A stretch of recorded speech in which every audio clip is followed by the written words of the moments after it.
दोस्तों, किसी के भी मन की बातें जानने के लिए 3 तरीके होते हैं, लेकिन इन तीनों तरीकों को समझना अति आवश्यक है। यदि आप इन तीनों तरीकों को समझ लेते हैं तो आप किसी के भी मन की बातें बड़ी ही आसानी से जान सकते हैं, समझ सकते हैं। तो चलिए इसे कहानी के माध्यम से समझते हैं कि किस तरह से आप दूसरों की मन की बातें जान सकते हैं, समझ सकते हैं। बहुत समय पहले की बात है। एक छोटा सा गांव था। उस गांव में 2 भाई रहा करते थे। बड़ा भाई अंधा था, जिस कारण वह हमेशा घर पर ही बैठा रहता था और छोटा भाई खेती किया करता था। लेकिन खेतों में अधिक जानवर आने से पूरी फसलें नष्ट हो जाती थी, जिस कारण छोटा भाई बहुत परेशान हो चुका था। तभी उसे एक तरकीब सूझी। एक दिन उसने सोचा, खेतों में से इन जानवर को भगाने के लिए क्यों ना मैं अपने बड़े भाई की मदद लूं। वैसे भी बड़े भैया अंधे हैं। अगर वह खेत में बैठे रहेंगे और जानवरों की आहट आने पर वो उन्हें जोर से चिल्लाकर भगा सकते हैं, जिससे हमारी फसलें बच सकती हैं। इसलिए उन्हें मैं खेत में बिठा देता हूँ। ये सब सोच विचार करने के बाद उसने अपने खेत में ही एक छोटी सी झोपड़ी तैयार की और अपने अंधे भाई को उस खेत में बिठा दिया और उनसे कहा, भैया, यदि कोई जानवर की आहट आपको सुनाई दे तो आप जोर जोर से चिल्लाना। ये सुनकर वह जानवर यहाँ से भाग जाएंगे और हमारी फसलें नष्ट होने से बच जाएगी। बड़ा भाई अपने छोटे भाई की बात मान लेता है और वो उस दिन से खेत में ही रहना शुरू कर देता है। जब भी किसी जानवर की आहट उसे सुनाई देती तो वह तुरंत जोर जोर से चिल्लाना शुरू कर देता, जिससे वह जानवर उसके खेतों से भाग जाते। ऐसा करते करते कई दिन बीत चुके थे। तभी एक दिन उसके खेत में एक हिरन भागता हुआ आता है और वह खेत के बांध को तोड़कर वहां से भाग गया। लेकिन उसी हिरन का पीछा करते हुए एक राजा भी उस खेत में आ पहुंचा। तभी राजा की नजर उस अंधे भाई पर पड़ती है। राजा उस व्यक्ति से कहता है, देखो, मैं यहाँ पर एक जानवर का पीछा करते हुए आया हूँ। क्या तुमने उस जानवर को यहाँ पर देखा है? इस पर वह व्यक्ति कहता है, हे राजन, मैं तो अंधा हूँ, मैं भला किसी जानवर को कैसे देख सकता हूँ। लेकिन मैं आपको इतना जरूर बता सकता हूँ कि जो जानवर मेरे खेतों से होकर भागा है वह आपके लायक नहीं है। आप उसके पीछे अपना समय यूं ही व्यस्त कर रहे हैं। राजा उस अंधे व्यक्ति की बात सुनकर बड़ा अचरज में पड़ गया। वो ये सोचने लगा कि आखिर ये तो अंधा है, फिर इसे कैसे पता कि जिस हिरन को मैं तलाश रहा हूँ वो हिरन मेरे लायक है ही नहीं। यह अंधा व्यक्ति मुझे कैसे बता सकता है। तभी राजा उस अंधे व्यक्ति से कहता है, कहीं तुम मुझसे झूठ तो नहीं कह रहे। एक तरफ तुम ये कहते हो कि तुम अंधे हो और दूसरी तरफ तुम ये भी कह रहे हो कि जो जानवर यहाँ से भागा है वह मेरे लायक नहीं है। इस पर वह अंधा व्यक्ति कहता है, हे राजन, जिसे आप एक हिरन समझ रहे हैं, असल में वह एक हिरन नहीं है बल्कि एक हिरनी है और वह भी गर्भवती है। और जहाँ तक मुझे ज्ञान है, मैंने कभी किसी राजा को किसी गर्भवती हिरनी का शिकार करते हुए नहीं सुना है और इसी कारण मैं आपसे ये कह रहा हूँ कि वह हिरनी आपके लायक नहीं है। आप उसके पीछे अपना समय व्यर्थ न करें। ये सुनकर राजा और भी अचरज में पड़ गया। वो ये सोचने लगा कि आखिर यह अंधा आदमी यह कैसे जान सकता है कि वो हिरनी है और गर्भवती है। राजा कुछ देर सोच विचार करने के बाद अपने सेनापति से कहता है, सेनापति जी, मुझे वह जानवर जिंदा चाहिए क्योंकि मुझे ये पता करना है क्या वह हिरनी है और क्या वह गर्भवती है। क्योंकि यह अंधा आदमी बहुत विश्वास के साथ कह रहा है और मुझे इस बात की पुष्टि करनी है।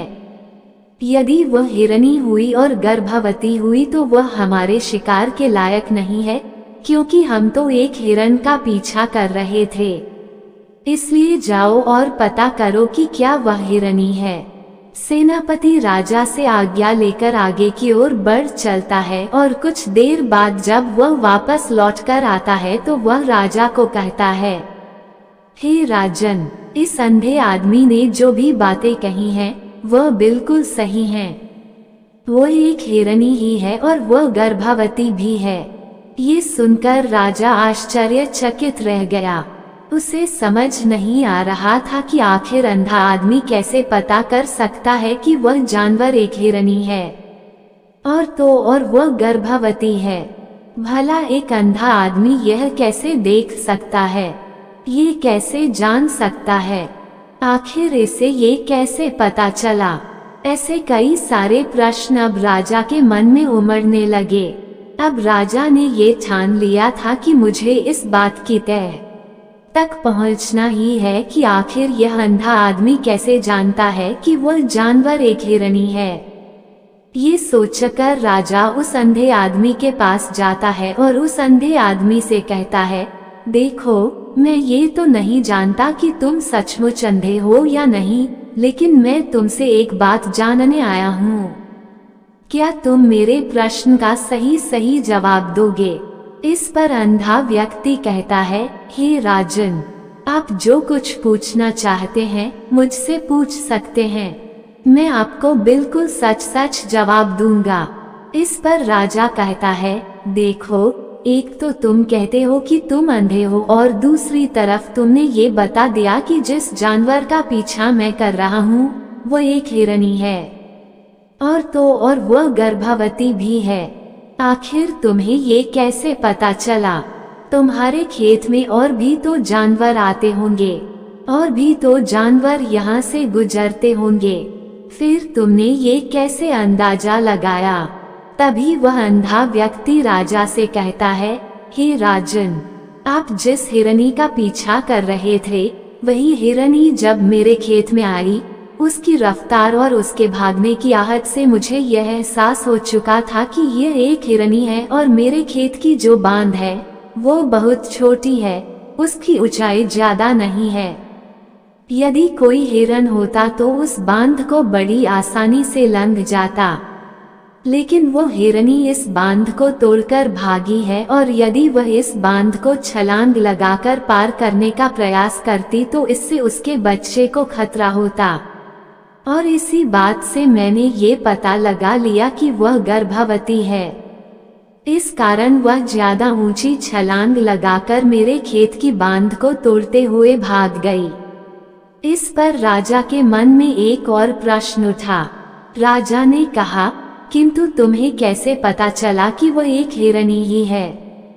और भी तो कोई जानवर यहाँ पर आ सकते हैं।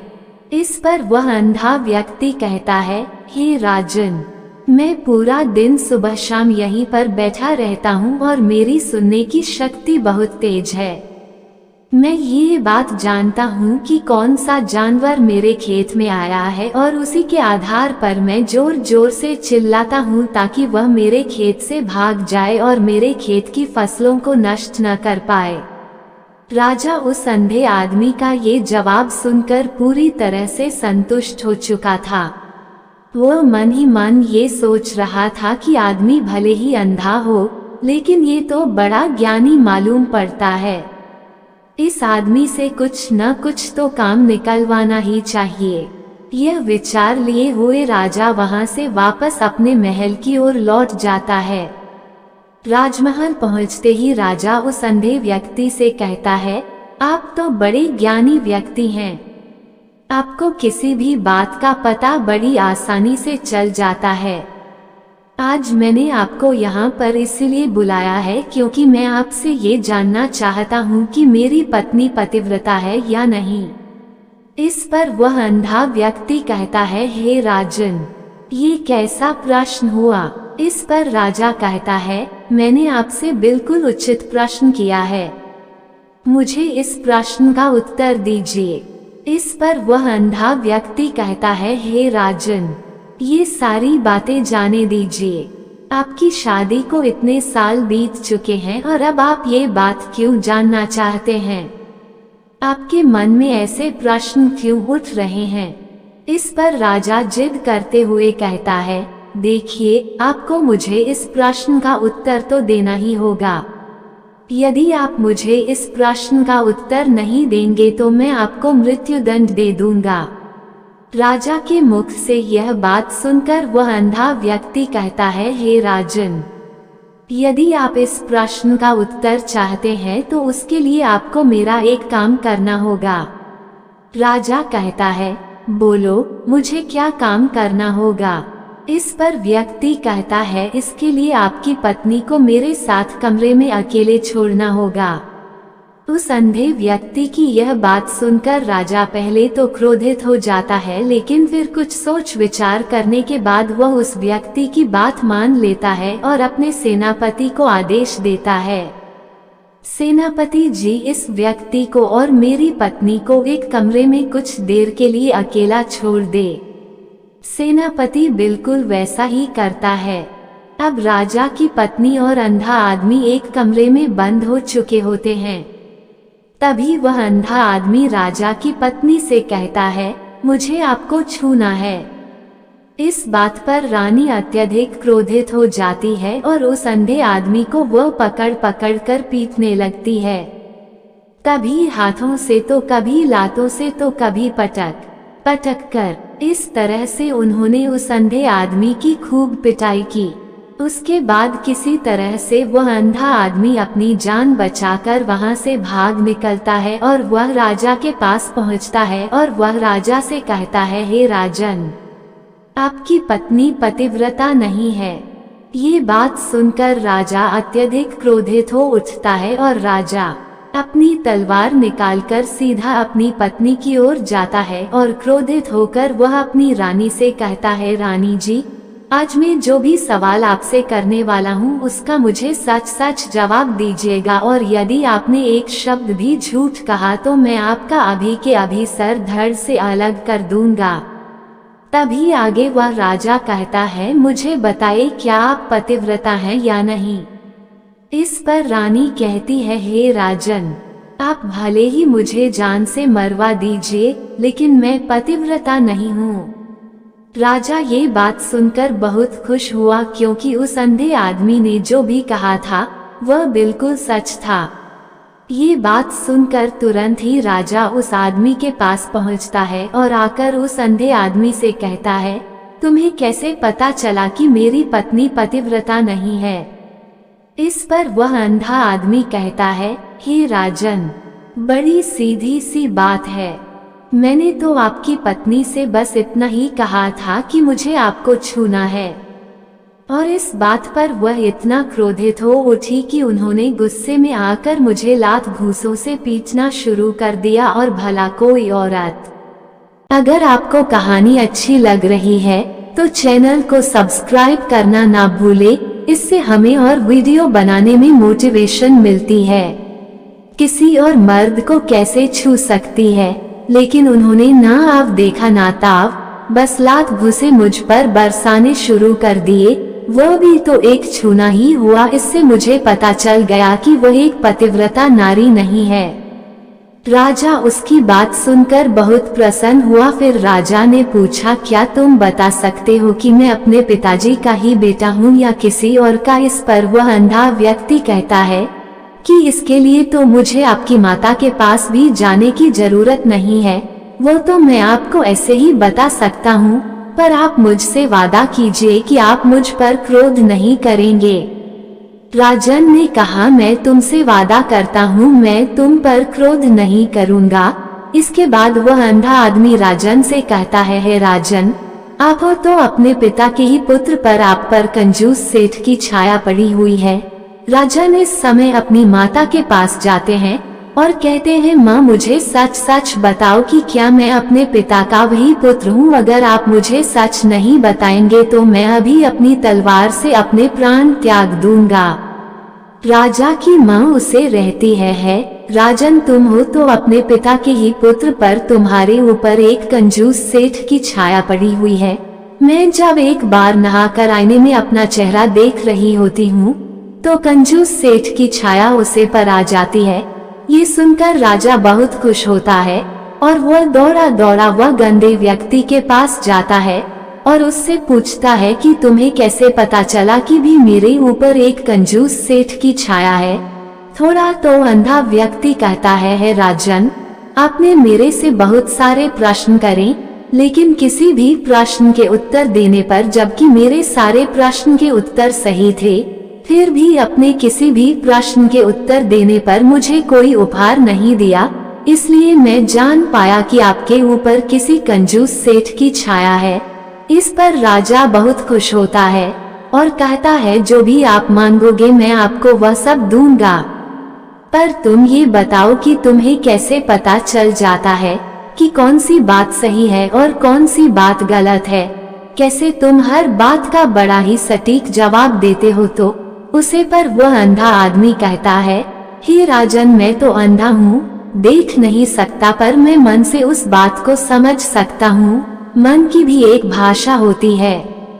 आप भी किसी के मन की बात को जान सकते हैं, पर उसके लिए आपको अपने मन को शांत करना होगा, अपने मन को वर्तमान में लाना होगा, जिसके लिए आज मैं आपको 3 तरीके बताने जा रही हूँ। और ये तीनों ही तरीके बहुत सरल और आसान है। पर उससे पहले ही राजन आपको एक काम करना होगा, आपको अपने मन को एकाग्र करना होगा। इसके लिए हमें अपने मन को वर्तमान में लाना होगा, क्योंकि जो आदमी सोच रहा है वो वर्तमान में सोच रहा है। हम उसके मन की बात कैसे जान पाएंगे? अगर हम अतीत का सोच रहे होंगे तो हमें भी वर्तमान में सोचना होगा, तभी हम उसके मन की बात को जान सकते हैं। सबसे पहले अपने मन को एकाग्र करना होगा, अपने मन को वर्तमान में लाना होगा। सबसे पहला तरीका, अगर हमें किसी के मन की बात जाननी है तो हमें उसके आंखों पर ध्यान देना होगा, क्योंकि आंखें बोलती नहीं पर बहुत कुछ कह जाती हैं। अगर कोई व्यक्ति आपसे झूठ बोल रहा है या आपसे बचने की कोशिश कर रहा है तो वह अपनी आंखें ऊपर नीचे दाएं बाएं इधर उधर करेगा, जिसका मतलब यह है कि वह आपसे बचने के लिए कोई तरीका सोच रहा है। दूसरा तरीका है चेहरे के हाव भाव को जानना। चेहरे के हाव भाव से यह पता चल जाता है कि व्यक्ति बहुत खुश है, बहुत दुखी है, बहुत उदास है, या फिर उसका मन क्या करने का कर रहा है। तीसरा तरीका है शरीर का व्यवहार, यानी कि बॉडी लैंग्वेज। इससे भी हम दूसरे के मन को बड़े आराम से पढ़ सकते हैं। Please like, share and subscribe my channel.